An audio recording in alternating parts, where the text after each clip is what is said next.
என் viewers எல்லாருக்கும் வணக்கம். இன்றைக்கி வெஜிடபிள் பிரியாணி எப்படி பண்ணலான்னு பார்க்கலாம் வாங்க. வெஜிடபிள் பிரியாணி பண்ணுறதுக்கு நான் 2 ஸ்பூன் நெய்யும் ஒரு 2 ஸ்பூன் எண்ணெயும் ஊற்றிருக்கேன். இப்போ இது பிரிஞ்சி இலை, ஒரு 2 ஏலக்காய், அப்புறம் கிராம்பு, அந்த அன்னாசிப்பூ மாதிரி பட்டை, இது அவ்வளவும் போடுறேன்.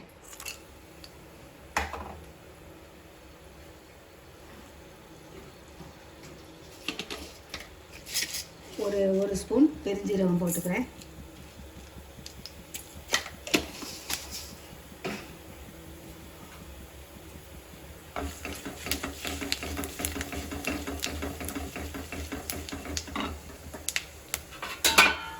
இப்போ இதில் வெங்காயம் நறுக்கி வச்சுருக்கிறேன்.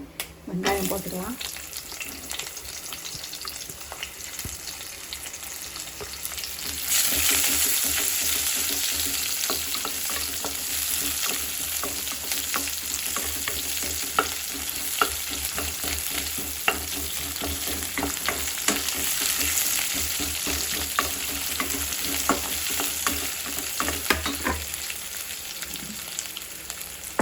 வெங்காயம் வதங்குறதுக்கு கொஞ்சம் உப்பு போட்டுக்கலாம். இந்த உப்பு போட்டால் தான் வெங்காயம் கொஞ்சம் சாஃப்டாக இருக்கும்.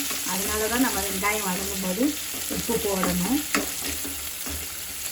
ரொம்ப வதங்கணும் தேவையில்லை. இப்போ நான் குடமிளகா கேப்சிகம் அதை இப்படி வெட்டி வச்சுருக்கேன். அப்புறம் ஒரு 3 பச்சை மிளகாவும் வச்சுருக்கேன், கீழே வச்சுருக்கேன். அதையும் போட்டுடலாம்.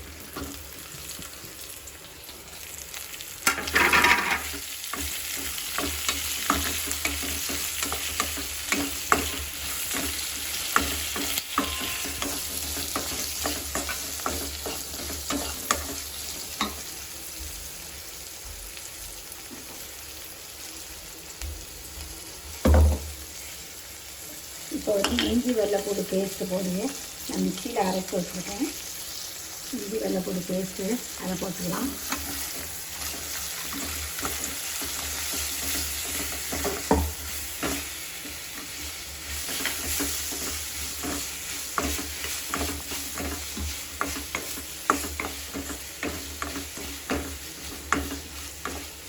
இப்போ இந்த காய் கேரட்டும் பீன்ஸும் பொடியாக கட் பண்ணி நல்லா க்ளீன் பண்ணிவிட்டு அதை நல்லா சின்னதாக கட் பண்ணி வச்சுருக்கேன். அதை போட்டுடலாம்.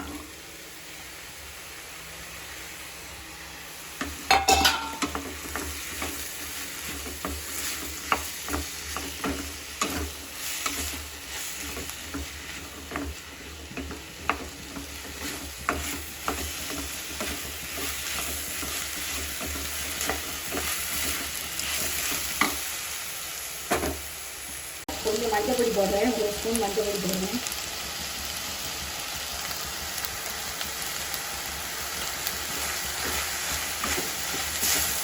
இதில் இந்த மீல் மேக்கரை நான் வெந்நியில் போட்டு 5 நிமிஷம் வேக வச்சுட்டு அதை புழிஞ்சு எடுத்து வச்சுருக்கேன்.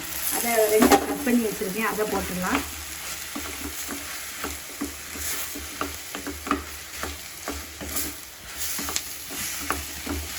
இப்போ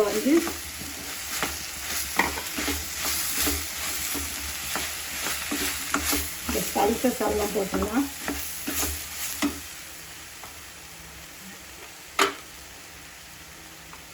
இது ஒரு 3 பச்சை மிளகாய் போட்டிருக்கேன். அதனால் ஒரு சின்ன ஸ்பூனுக்கு 1 ஸ்பூன் வத்தல் பொடி போடுறேன்.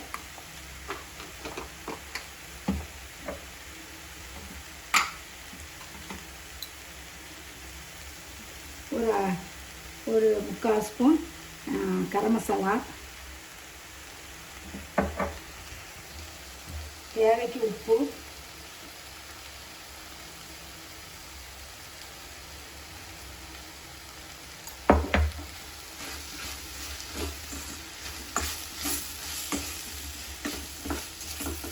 இப்போ இந்த புதினாவை வச்சுருக்கேன். புதினாவை அப்படி போட்டுடலாம்.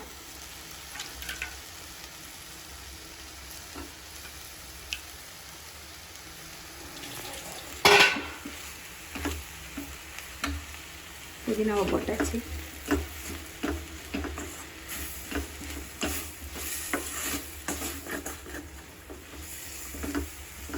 ஒரு 2 ஸ்பூன் தயிர் ஊற்றிக்கலாம்.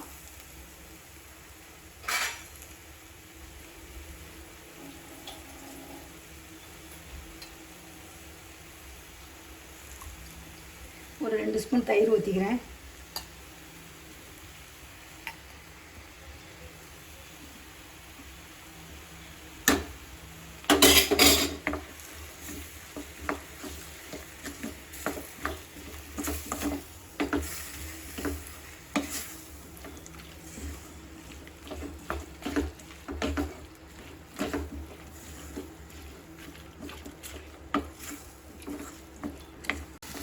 காயெல்லாம் இப்போ நல்லா வதங்கியாச்சு. இப்போ நான் வந்து இந்த கப்புக்கு 1.5 கப்பு பாஸ்மதி ரைஸ் எடுத்து அதை நல்லா கழுவிட்டு ஒரு 15 நிமிஷம் ஊற வச்சுருக்கேன். இப்போ இந்த அரிசியை நம்ம அதில் போட்டுடலாம்.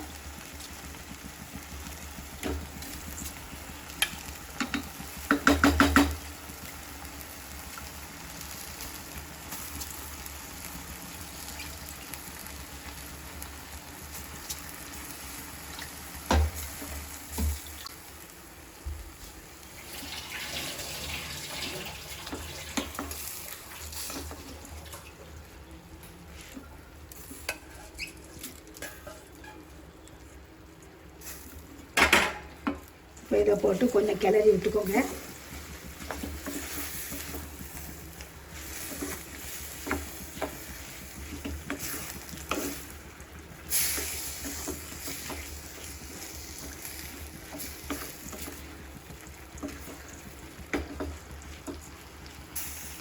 இந்த கப்புக்கு நான் 1.5 கப்பு அரிசி எடுத்திருக்கேன். இதுக்கு வந்து நீங்கள் 1.5 கப்பு தண்ணி தான் விடணும். பொதுவாட்டு 1 கப்புக்கு நான் இதுக்கு 3 கப்பு தண்ணி விட போகிறேன். அதில் ஒரு 2 கப்பு தண்ணியும் 1 கப்பு நான் பாலும் விட போகிறேன். தேங்காய் பால் இருந்தால் நீங்கள் தேங்காய் பால் விட்டுக்கலாம், இல்லாட்டா ஆர்டினரி சாதா ஆவின் பால் கூட நீங்கள் ஊற்றிக்கலாம்.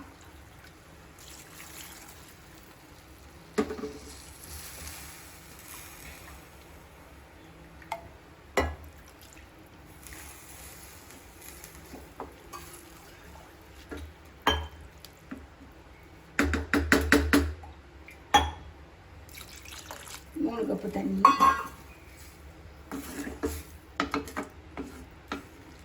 இப்போ வந்து நீங்கள் உப்பு எல்லாம் எப்படி இருக்குது, சரியாக இருக்கா எல்லாம் பார்த்துக்கோங்க. ஏதாவது உங்களுக்கு குறைவாக இருந்தால் நீங்கள் வந்து அதை போட்டுக்கலாம். இந்த ஸ்டேஜில் போட்டிங்கன்னா அது சேர்ந்துடும். நான் பார்க்குறேன் உப்பெல்லாம் எப்படி இருக்குன்னு பார்த்துக்கிறேன்.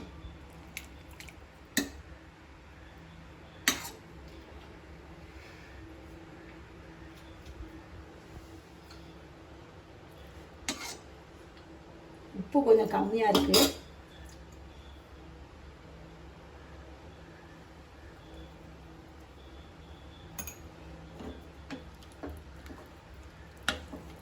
மீதியெல்லாம் கரெக்டாக இருக்குது.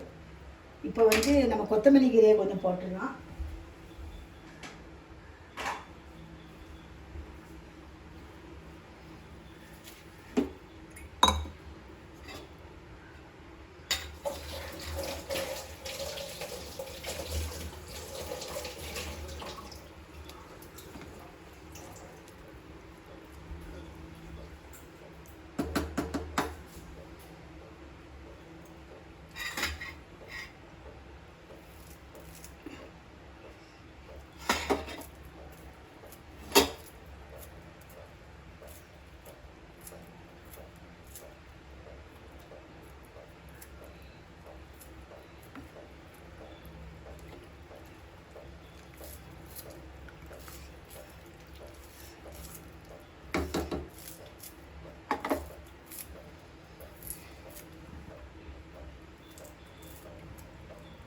கொத்தமல்லி கீரையும் போட்டாச்சு.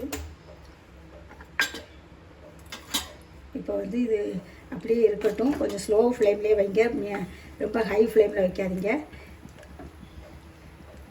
இது அப்படியே ஒரு மூடி போட்டு மூடி வச்சிடலாம். மூடிடலாம். இப்போ இது இருக்கட்டும்.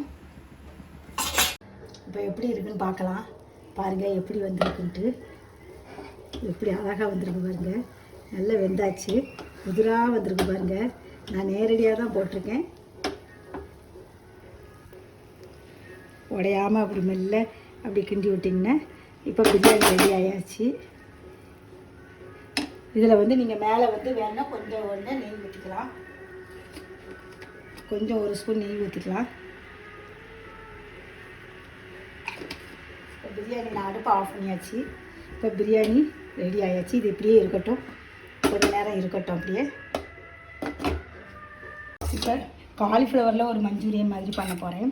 இதுக்கு வந்து நான் இதில் வந்து ஒரு 3 ஸ்பூன் மைதா மாவு போட்டு, கொஞ்சம் பெப்பரையும் பொடிச்சு போட்டு, கொஞ்சம் சால்ட்டு, ஒரு பிஞ்சளவு சால்ட்டும் போட்டு, கொஞ்சம் பிஞ்சளவு சோடாப்பும் போட்டு வச்சுருக்கேன். இப்போ வந்து இதில் வந்து இதை வந்து நான் ஏற்கனவே நல்லா க்ளீன் பண்ணிவிட்டு நல்ல வெந்நியை கொதிக்க வச்சு அதில் கொஞ்சம் மஞ்சள் பொடி போட்டு நல்லா கொதித்த பிறகு அதை வடிகட்டி எடுத்து வச்சுருக்கேன். இதை நம்ம ஒன்று ஒன்றா போட்டு பொரித்து எடுத்துடலாம்.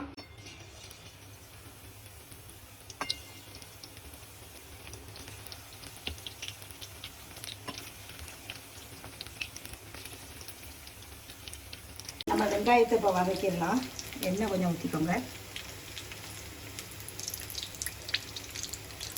எண்ணெய் ஊற்றிட்டு இப்போ இந்த சைடு வந்து காலிஃப்ளவர் ரோஸ்ட் ஆகிட்டுருக்கு, அதை ஆகிட்டுருக்கட்டும். இதில் எண்ணெய் ஊற்றியாச்சு. இதில் வந்து நம்ம கொஞ்சம் பட்டை போட்டுக்கலாம். ஒரு சின்ன துண்டு பட்டை போட்டுக்கலாம்.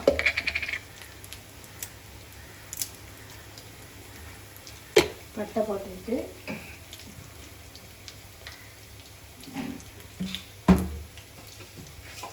கொஞ்சம் பெருஞ்சீரகம் போட்டுக்கலாம்.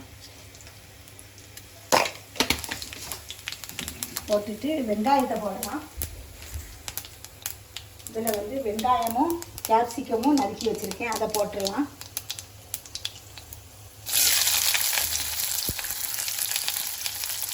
இப்போ இது ரோஸ்ட் ஆகாச்சு. இதை இப்போ நம்ம எடுத்துடலாம்.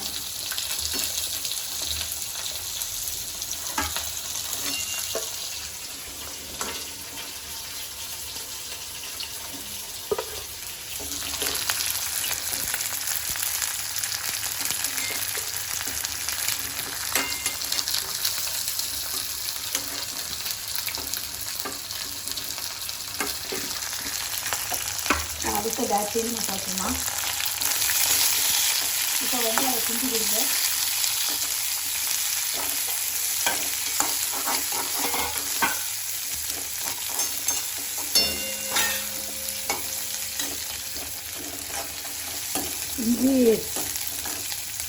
இஞ்சியும் நல்ல பிடிங்கி சதைச்சி வச்சுருக்கேன், அதை போட்டுடலாம்.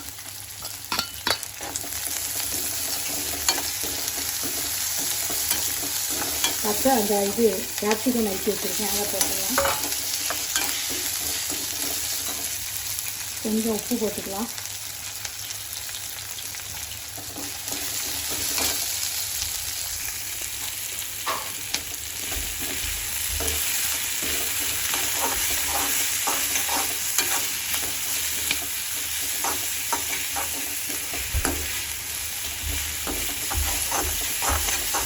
பச்சை மிளகா போட்டுக்கலாம். ஒரு பச்சை மிளகா போட்டுருக்கேன். இப்போ வந்து நம்ம ஸ்பைசஸ் எல்லாம் போட்டுடலாம்.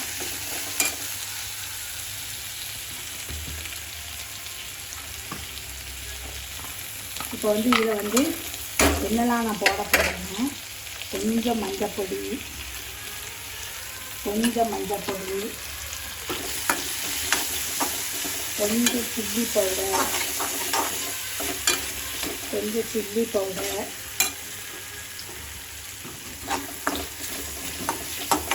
காஷ்மீர் சில்லி ஒரு ஸ்பூன் கலருக்கு,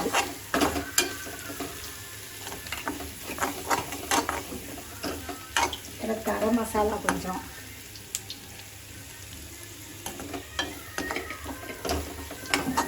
இதெல்லாம் போட்டு கொஞ்சம் வதக்கிடுங்க.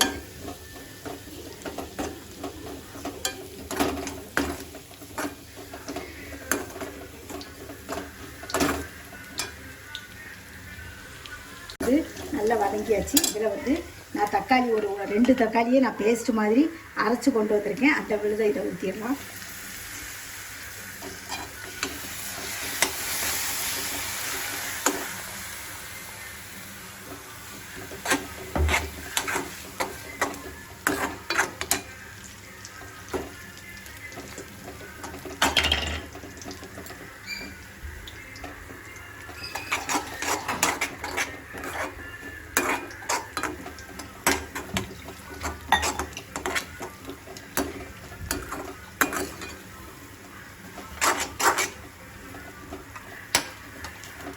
மிக்சியை கழுவி கொஞ்சம் தண்ணி ஊற்றிக்கோங்க.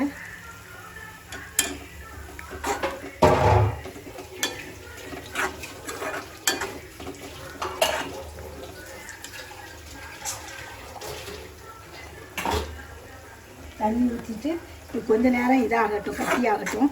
எண்ணெயெல்லாம் கொஞ்சம் பிரிஞ்சு வரும். அது வரைக்கும் இது கொஞ்சம் வதங்கிட்டு இருக்கட்டும். இந்த பாருங்கள் எப்படி இருக்குன்னு பாருங்கள். இதில் வந்து நம்ம காலிஃப்ளவரை ஃப்ரை பண்ணதை பார்க்கலாம்.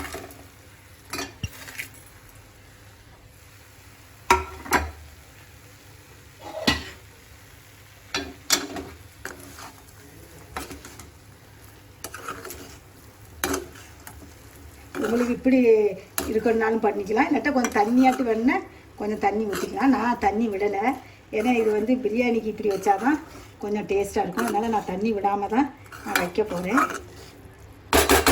உங்களுக்கு இப்போ கிரேவியாக வேணும்னா நீங்கள் கொஞ்சம் தண்ணி மிக்ஸ் பண்ணி இந்த ஸ்டேஜில் கொஞ்சம் தண்ணி மிக்ஸ் பண்ணிக்கலாம். பாருங்கள் எப்படி அருமையாக வந்துருச்சு பாருங்கள். இதில் வந்து நம்ம என்ன செய்யணும்னா இனி கொத்தமல்லி கீரை கொஞ்சம் போட்டுக்கணும். கீரை கொஞ்சம் கடைசி கட் பண்ணி போடுங்க. போட்டுட்டு இதை நல்லா கிளறி விட்டுக்கோங்க. இப்போ நான் அடுப்பை ஆஃப் பண்ணியாச்சு. அடுப்பை ஆஃப் பண்ணிவிட்டேன். இது ட்ரையாக தான் இருக்கும். இன்றைக்கி என்னுடைய லஞ்சு ரொட்டீன் என்னென்னா, பிரியாணி வெஜிடபிளும் மீல் மேக்கரும் போட்டு ஒரு பிரியாணி வச்சு, அப்புறம் தயிர் உள்ளி, அப்புறம் காலிஃப்ளவரில் ஒரு ட்ரையாட்டு ஒரு மஞ்சூரியன் மாதிரி வச்சுருக்கேன். இந்த வீடியோ உங்களுக்கு பிடிச்சிருக்குன்னு நினைக்கிறேன். பிடிச்சிருந்தால் லைக் பண்ணுங்கள், கமெண்ட்ஸ் கொடுங்க, மறக்காமல் சப்ஸ்கிரைப் பண்ணுங்கள். தேங்க்யூ.